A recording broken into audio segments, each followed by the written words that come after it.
എല്ലാവർക്കും നമസ്കാരം.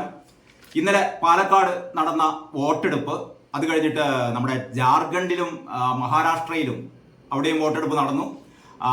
അവിടുത്തെ എക്സിറ്റ് പോൾ ഫലങ്ങൾ അങ്ങനെ വളരെ സംഭവ ബഹുലമാണ്. ഇന്നത്തെ പത്രങ്ങൾ എങ്ങനെയൊക്കെയാണ് ഈ വാർത്തകൾ കൈകാര്യം ചെയ്തത് എന്ന് നമുക്ക് നോക്കാം. ആദ്യമായി മലയാള മനോരമ. ഇതാണ് മലയാള മനോരമയുടെ പതിവ് പോലെ ഒന്നാം പുറത്ത് പരസ്യങ്ങളുമായുള്ള ഒന്നാം പേജ്. അത് പോട്ടെ, വാർത്തകളാൽ സമ്പന്നമായ ഒന്നാം പേജ് അതിനുശേഷമുണ്ട്. ഇതാണ് ഇന്നത്തെ മലയാള മനോരമയുടെ ഒന്നാം പുറം എന്ന് പറയുന്നത്. ഇതിൽ മെയിൻ സ്റ്റോറി ആയിട്ട് കൊടുത്തിരിക്കുന്നത് ഞാൻ നേരത്തെ പറഞ്ഞ കാര്യങ്ങളൊന്നുമല്ല. വിപുലമായ അധികാരങ്ങളോടെ പുതിയ നിയമം, വൻകിട സംരംഭങ്ങൾക്ക് വിപുലമായ അധികാരങ്ങളോടെ പുതിയ നിയമം വരുന്നു എന്നുള്ളതാണ് മലയാള മനോരമയുടെ സ്പെഷ്യൽ സ്റ്റോറി. ആരാണ് എഴുതിയത്? ഷില്ലർ സ്റ്റീഫൻ എഴുതിയ സ്പെഷ്യൽ സ്റ്റോറിയാണ്. വരുന്നു പ്രത്യേക നിക്ഷേപ മേഖല. അതായത് ഈ തദ്ദേശ സ്വയംഭരണ സ്ഥാപനങ്ങളെ മാറ്റി നിർത്തിക്കൊണ്ട് ഒരു പ്രത്യേകമായ ഒരു ബോഡി ഉണ്ടാക്കുകയാണത്രേ. വാർത്തയിൽ പറയുന്നത് ഇങ്ങനെയാണ്: വൻകിട സംരംഭങ്ങൾക്കായി സംസ്ഥാനത്ത് പ്രത്യേക നിക്ഷേപ മേഖലകൾ, സ്പെഷ്യൽ ഇൻവെസ്റ്റ്മെന്റ് റീജിയൻസ് രൂപീകരിക്കാൻ നിയമം വരുന്നു. വിപുലമായ അധികാരങ്ങളോടെ സംസ്ഥാന മേഖലാ തലങ്ങളിൽ ബോർഡുകൾ രൂപീകരിച്ചാവും ഇവയുടെ പ്രവർത്തനം. നിക്ഷേപ ലൈസൻസ് ഉൾപ്പെടെ എല്ലാ അനുമതികളും ഈ ബോർഡുകൾ നൽകും. രാജ്യത്തിനകത്തും പുറത്തുമുള്ള സർക്കാരിതര ഏജൻസികൾ, ഫണ്ടിംഗ് ഏജൻസികൾ, ലാഭേച്ഛയില്ലാതെ പ്രവർത്തിക്കുന്ന സംഘടനകൾ, കമ്പനികൾ തുടങ്ങിയവയുമായി സഹകരിച്ച് മേഖല വികസിപ്പിക്കാൻ ബോർഡുകൾക്ക് അനുവാദമുണ്ട്. തദ്ദേശ സ്ഥാപനങ്ങളുടെ അധികാര പരിധിക്ക് പുറത്താകും ഈ മേഖലകൾ. ക്രമസമാധാനം, സുരക്ഷ, ദുരന്ത നിവാരണം, ആരോഗ്യ പരിസ്ഥിതി സംരക്ഷണം എന്നിവയ്ക്കുള്ള സൗകര്യങ്ങൾ ഒരുക്കേണ്ട ചുമതലയും ബോർഡിനായിരിക്കുമെന്ന് കരട് ബില്ലിൽ പറയുന്നു. നിക്ഷേപത്തിനെത്തിയവർ നിയമലംഘനം നടത്തിയാൽ 10,000 രൂപ മുതൽ 1 കോടി രൂപ വരെ പിഴ ചുമത്താനും വ്യവസ്ഥയുണ്ട്. വ്യവസായ വകുപ്പ് തയ്യാറാക്കി ധന, റവന്യൂ, നിയമ വകുപ്പുകൾ പരിശോധിച്ച ബിൽ ഇനി മന്ത്രിസഭയുടെ പരിഗണനയ്ക്ക് വരും.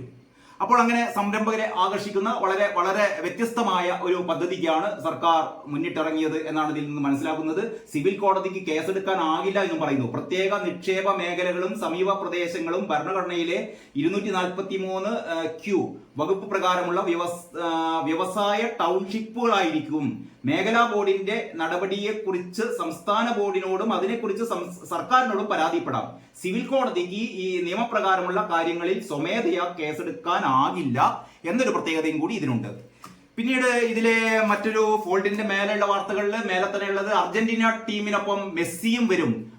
മന്ത്രി അർജന്റീന ടീമിനൊപ്പം മെസ്സിയും വരും. ഇതാണ് ഇനി കേരളത്തിൽ നടക്കാൻ പോകുന്ന ഏറ്റവും എല്ലാവരും കാത്തിരിക്കുന്ന ഒരു സംഭവം. ഇതിന്റെ ഇടയിൽ പിണറായി വിജയൻ ഇത് എങ്ങനെ തങ്ങളുടെ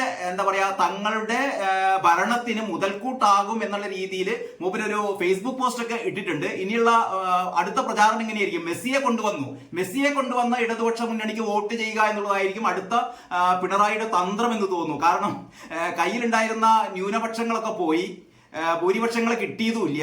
ആകെ വട്ടുപിടിച്ച അവസ്ഥയിലാണ് നമ്മുടെ CPM എന്ന് പറയുന്നത്. അറിയാലോ, കഴിഞ്ഞ ദിവസങ്ങളിൽ നമ്മുടെ പാലക്കാട്ട് അവർ നടത്തിക്കൂട്ടിയ ഈ വർഗീയ വിഷം ചീറ്റലും അതിനനുസൃതമായി സുപ്രഭാതത്തിലും സിറാജിലൊക്കെ നൽകിയ പരസ്യങ്ങളൊക്കെ ലോകത്ത് ഒരാളും ചെയ്തു കൂടാത്ത തനി നികൃഷ്ട പ്രവർത്തനങ്ങളായിരുന്നു CPM നടത്തിയത്. എന്താണ് CPM-ന് എന്താണ് ചെയ്യേണ്ടത് എന്നിട്ട് പറയും ഞങ്ങൾ സംശുദ്ധന്മാര്, ബാക്കിയുള്ള എല്ലാ ആൾക്കാരും വർഗീയവാദികൾ. BJP-യെ പണ്ടേ ഒരു മുദ്രകുത്തിയാണ് BJP വർഗീയവാദികൾ. BJP-ക്കാർ മുഴുവനും വർഗീയവാദികൾ, വർഗീയ കോമരങ്ങൾ, വർഗീയ കുടില ചിന്താതികൾ. KK ബാലൻ പറയുന്നത് സോപ്പിട്ട് കഴിയാൽ പോലും വൃത്തിയാവാത്ത തരത്തിലുള്ള അത്രയും നീച ജന്മങ്ങളാണത്രേ ഈ BJP-ക്കാർ മുഴുവനും. അതാണല്ലോ പണ്ട് സന്ദീപ് വാര്യരെ ക്രിസ്റ്റൽ ക്ലിയർ എന്നൊക്കെ പറഞ്ഞ AK ബാലൻ പിന്നാലെ നടന്നിട്ട് അവസാനം സന്ദീപ് വാര്യരെ കിട്ടിയില്ല. സന്ദീപ് വാര്യർ കോൺഗ്രസ് ചേർന്ന് കഴിഞ്ഞപ്പോൾ അതോടുകൂടി സന്ദീപ് വാര്യർ ആരായി? സന്ദീപ് വാര്യരെ ഏറ്റവും വലിയ വിഷം വമിപ്പിക്കുന്ന ഒരു വ്യക്തിയായി മാറി. ക്രിസ്റ്റൽ ക്ലിയർ ഒക്കെ പോയി. ഇപ്പൊ തന്നെ മുമ്പിൽ പറയുന്നത് ഞാൻ സന്ദീപ് വാര്യരെ പറ്റിയിട്ടല്ല, സരീനെ പറ്റിയിട്ടാണ് ക്രിസ്റ്റൽ ക്ലിയർ എന്ന് പറഞ്ഞതാണ്. ഇതൊക്കെ സമൂഹ മാധ്യമങ്ങളിൽ ഉണ്ടല്ലോ, അല്ലെങ്കിൽ ഇതൊക്കെ വളരെ ദൃശ്യമാധ്യമങ്ങളിൽ നമ്മൾ കണ്ടതാണല്ലോ. എന്നിട്ടും ഈ സഖാക്കള് കള്ളത്തരം പറയുക എന്ന് പറഞ്ഞ് ഇവരുടെ ഒരു ശീലമായി മാറി.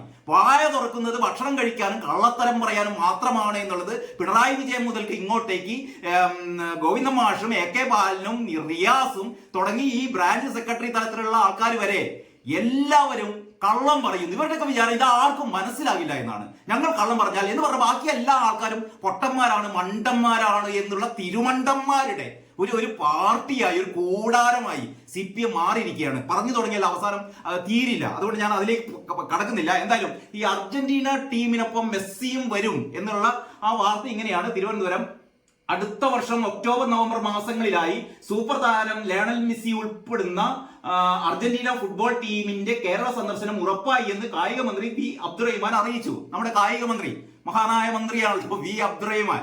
എങ്ങനെയാണ് മന്ത്രിയായി എന്നുള്ളതൊക്കെ ദൈവം തമ്പുരാൻ അറിയാം. അപ്പോ വി അബ്ദുറഹിമാൻ അറിയിച്ചു, 1.5 മാസത്തിനകം അർജന്റീന ഫുട്ബോൾ അസോസിയേഷൻ പ്രതിനിധികൾ കേരളം സന്ദർശിക്കും. അർജന്റീന ടീമിന്റെ മത്സരങ്ങൾ നടത്തുന്നതുമായി ബന്ധപ്പെട്ട മുഴുവൻ ചെലവും ഗോൾഡ് ആൻഡ് സിൽവർ മർച്ചന്റ്സ് അസോസിയേഷനും കേരള വ്യാപാരി വ്യവസായി ഏകോപന സമിതിയും ചേർന്ന് വഹിക്കുമെന്നും മന്ത്രി പറഞ്ഞു. അപ്പം പ്രത്യേകിച്ച് സർക്കാരിന് ചെലവൊന്നുമില്ല, ഇതൊക്കെ ഇവർ വഹിച്ചോളും. ഗോൾഡ് മർച്ചന്റ്സ് അസോസിയേഷനും ആരൊക്കെയാണ്? ഗോൾഡ് ആൻഡ് സിൽവർ മർച്ചന്റ്സ് അസോസിയേഷനും കേരള വ്യാപാരി വ്യവസായി ഏകോപന സമിതിയും ചില ചെലവുകളൊക്കെ വഹിച്ചേക്കും. പക്ഷെ അതേ സമയത്ത് ചില ധാരണകളൊക്കെ ഉണ്ടാവില്ല. എന്ന് പറഞ്ഞാൽ ഇനി GST പരിശോധനയും GST മിന്നൽ പരിശോധനയൊന്നും ഇവരുടെ നേർക്കൊന്നും ഉണ്ടാവില്ല. ഇവർക്ക് ഇഷ്ടം പോലെ നികുതിയൊക്കെ വെട്ടിക്കാം. ആ വെട്ടിച്ച നികുതിയിൽ നിന്ന് ചെറിയ ഒരു കാശ് കൊടുത്തിട്ട് മെസ്സിയെ കൊണ്ടുവന്നും കണ്ട് ഇവിടെ ഒരു ആഘോഷം നടത്താം. ഇവർക്കും ഹാപ്പി, സർക്കാരിനും ഹാപ്പി. ജനങ്ങൾ കുത്തുവാള എടുക്കും, ജനങ്ങളോട് പറയും മുണ്ട് മുറുക്കി എടുത്തോ. ഇതാണല്ലോ നമ്മുടെ CPM ഭരണത്തിന്റെ ഏറ്റവും മുഖമുദ്ര, മുണ്ട് മുറുക്കി എടുക്കുക. ഞങ്ങളുടെ ദൂർത്ത് നടത്തും, ഞങ്ങളുടെ മക്കളും ദൂർത്ത് നടത്തും. നിങ്ങളും നിങ്ങളുടെ മക്കളും മുണ്ട് മുറുക്കി എടുത്തോ. അതാണ് പുതിയ ഈ കമ്മ്യൂണിസ്റ്റ് തെമ്മാടി ഭരണത്തിന്റെ, അങ്ങനെയാണ് കവി ഉമേഷ് ബാബു വിശേഷിപ്പിച്ചത്, തെമ്മാടി ഭരണം. ഒരു ഗാങ്സ്റ്റർ സ്റ്റേറ്റ് ആയി കേരളം മാറി എന്ന് ഉമേഷ് ബാബു ഇടക്കിടക്ക് ചർച്ചകൾ പറയാറുണ്ട്. അത് ശരിയുമാണ്. അപ്പൊ ആ രീതിയിലുള്ള ഇതിനൊക്കെ ഒരു മുഖംമിനുക്കൽ പരിപാടിയാണ് ഇപ്പൊ നടത്തിയിരിക്കുന്ന അർജന്റീന ടീമിനെ കൊണ്ടുവരിക. അതായത് കേരളത്തിലെ ഏറ്റവും വലിയ പ്രശ്നം എന്ന് പറഞ്ഞാൽ മെസ്സിയെ കാണാത്തൊരു കുഴപ്പമാണ്. മെസ്സിയെ നമ്മൾ നേരിട്ട് കണ്ടിട്ടില്ല. അങ്ങനെ മെസ്സിയെ നേരിട്ട് വരുന്നു, മെസ്സിയെയും അർജന്റീന ടീമിലേക്ക് വരുന്നു. അപ്പൊ നമുക്ക് കളി കാണാം, കളി കണ്ടിട്ട് നമുക്ക് എല്ലാം മറക്കാം. ഇവിടുത്തെ എല്ലാവിധ അഴിമതികളും എല്ലാവിധ സ്വജനപക്ഷപാതങ്ങളും എല്ലാവിധ ധിക്കാരങ്ങളും ധാർഷ്ട്യങ്ങളും എല്ലാം മറക്കാം. നമ്മൾ കാൽപന്ത് കളിയിൽ അഭിനമിക്കട്ടെ എന്നാണ് പിണറായി വിജയൻ പറയുന്നത്. ഇതിന് ശിങ്കിടി പാടാൻ വേണ്ടിയിട്ട് നമ്മുടെ മന്ത്രി അബ്ദുറഹിമാൻ ഇദ്ദേഹമാണല്ലോ. അതായത് രണ്ടാം പിണറായി സർക്കാർ ആകെ എന്താ പറയാ, ഒരു തരത്തിലുള്ള പ്രവർത്തനങ്ങളും നടത്താത്ത ഏറ്റവും ദുർബലമായ സർക്കാരാണ് എന്ന് EP ജയരാജൻ വരെ ആത്മകഥയിൽ പറഞ്ഞു. ആത്മകഥ ഇല്ല എന്നൊക്കെ പറഞ്ഞാലും നമുക്കെല്ലാവർക്കും അറിയാലോ. നമുക്കറിയാം, EP ജയരാജനും അറിയാം. ആ ആത്മകഥ EP ജയരാജൻ എഴുതിയത് തന്നെയാണ്. EP ജയരാജൻ DC ബുക്സിന് കൊടുത്തു തന്നെയാണ്. അങ്ങനെ ഒരു വാർത്ത ഇപ്പം വരുന്നുണ്ട് കേട്ടോ. അതായത് ഈ DGPക്ക് പരാതി കൊടുത്തല്ലോ, DGPക്ക് EP ജയരാജൻ പരാതി കൊടുത്തത് അന്വേഷിക്കണം. മൂപ്പരുടെ ഈ DGPക്ക് കൊടുത്ത പരാതികൾ ഒരുപാടുണ്ട് കിടക്കുന്നത്. കുറെ കാലം കഴിയുമ്പോൾ ആരും അന്വേഷിക്കില്ല. അപ്പം എന്തെങ്കിലും സംഭവം വരുമ്പോൾ DGPക്ക് പരാതി കൊടുക്കലാണ്. പക്ഷേ ഈ DCക്ക് എടുക്കാൻ മുറി, അതായത് DC ബുക്സ് പ്രസിദ്ധീകരിക്കുക എന്ന് പറഞ്ഞ ആത്മകഥ ജയരാജൻ പറയുന്നത് എന്താണെന്ന് വെച്ചാൽ, ഞാൻ DC ബുക്സിന് ഇങ്ങനെ ഒരു കരാറേ കൊടുത്തിട്ടില്ല, അല്ലെങ്കിൽ DC ബുക്സിന് ഇങ്ങനെ ഏൽപ്പിച്ചിട്ടേ ഇല്ല, ആത്മകഥ പ്രസിദ്ധീകരിക്കാൻ വേണ്ടി ഏൽപ്പിച്ചിട്ടില്ല. മാതൃഭൂമി എന്നോട് ആവശ്യപ്പെട്ടിരുന്നു, DC ബുക്സ് ആവശ്യപ്പെട്ടിരുന്നു, ഞാൻ തീരുമാനിച്ചിട്ടൊന്നുമില്ല. പക്ഷെ നമുക്കറിയാം ഈ പുസ്തകത്തിന്റെ അവസാന പണിപ്പുര വരെ DC ബുക്സിലാണ് നടന്നത്. എന്ന് പറഞ്ഞാൽ ഈ കണ്ണൂരിലെ മുതിർന്ന പത്രപ്രവർത്തകനെയാണ് ഇത് കോർഡിനേറ്റ് ചെയ്യാൻ വേണ്ടി ഏൽപ്പിച്ചത്. ഈ EP എഴുതി കൊടുത്ത ഈ ആത്മകഥാ ഭാഗങ്ങളുടെ ഒരു ഭാഷാശുദ്ധി വരുത്താനൊക്കെ അദ്ദേഹത്തെയാണ് ഏൽപ്പിച്ചത്. അവസാനം DC ബുക്സ് കവർ ഉൾപ്പെടെയൊക്കെ തയ്യാറാക്കി ഏതാണ്ട് ഈ 170 പരം പേജുകളുള്ള ഈ PDF അന്തിമ പരിശോധനക്കായി ഇവിടെ അയച്ചു കൊടുത്തതാണ്. നമ്മുടെ ഈ കണ്ണൂരിലെ പത്രലേഖകർ അയച്ചു കൊടുത്തതാണ്. അവസാനമാണ് ഇതിന്റെ PDF ഒന്നായി ചോരുന്നത്, ഒന്നായി സോഷ്യൽ മീഡിയയിൽ വരുന്നത്, മറ്റു പുറത്തേക്കൊക്കെ വരുന്നത്.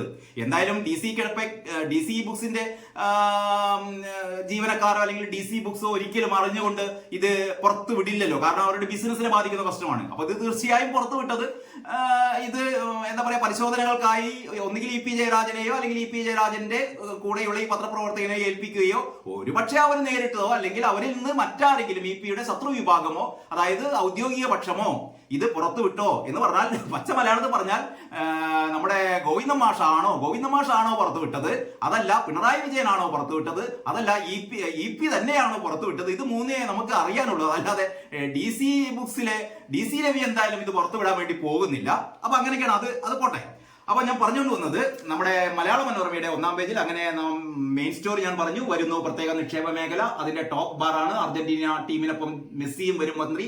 പിന്നീട് മറ്റൊന്ന്, ബഹിരാകാശത്ത് വിത്ത് മുളപ്പിക്കാൻ ISROയുടെ പുതിയ ദൗത്യം അടുത്ത മാസമാണ്.